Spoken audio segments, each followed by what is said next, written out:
Hi, Kristian Livolsi, and welcome to my coffee break.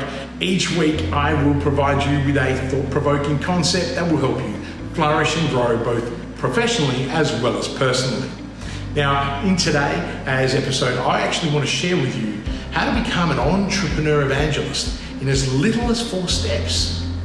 Now, what I want you to do is I want you to please take a moment before we start and subscribe to the channel and change the alert notifications so you don't miss any future episodes.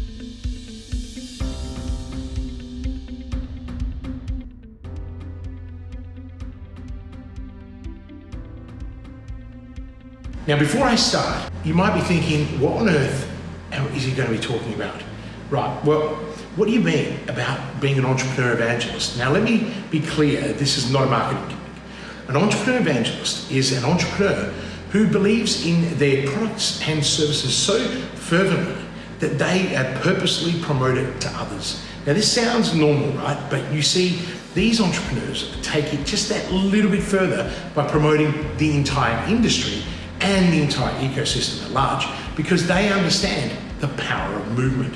Now, these are the very same entrepreneurs who focus is stretched beyond their own companies. They preach about growth and discovery. They mobilize herds of people to follow them voluntarily and achieve a common goal. They also create a very powerful following that transforms, changes, and disrupts environments. You know, they explain, they inspire, they leverage their personal brands as a platform for good. So how do you become one? Well, I've broken it down into 4 easy to follow steps from watching the masters. 1, you got to keep starting things, okay? Entrepreneurs need to be in the business of constantly starting new things. The role is evolving quickly and technology makes us connected 24/7. Now, to succeed in the innovation cycle, entrepreneurs need to be always learning and experimenting. It's critical to understand that starting new things doesn't mean new companies. It refers to improvements, advancements, and leverage. The mistake I made in my first attempt at being a serial entrepreneur was that I got lost in the moment, lost my focus, and burnt out, which led to catastrophic failure. I started companies, not initiatives. So here's the next point: never lose focus. Good is the enemy of great, according to Jim Collins. Entrepreneurs need to be mindful that starting new things all the time can take away their focus on what matters, the highest priority items. It's critical that regardless of what you start, you must test and learn and then delegate onto others while you observe from the top. Now, the key for entrepreneurs is not to drift and know your purpose with the end in mind. Once you have purpose, you will stay very focused regardless of the shiny objects that you want to create. Another key area is leverage the moment. When you are starting things, always aim to leverage the product or service in favor of what you really have in place. This will help you grow. For example, if you develop ways to automate what you already do with the end in mind and in line with your purpose, then the likely result of the new innovation is scaling your business.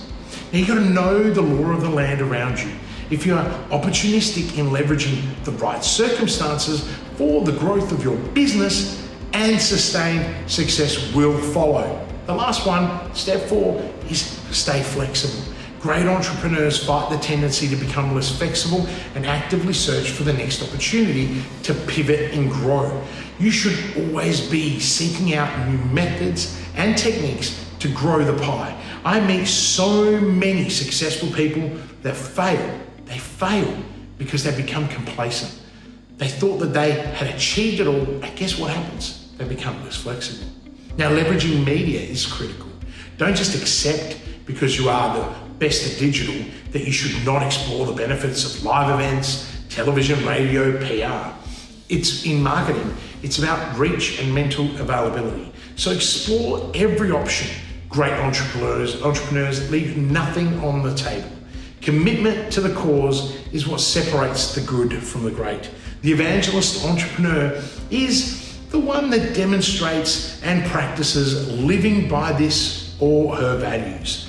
They guide and they lead their people to follow them voluntarily. Now, I hope this has inspired and moved you, and you can start implementing these simple 4-step processes to become an entrepreneur evangelist. Now, if you like this episode, please hit the thumbs up and leave a comment.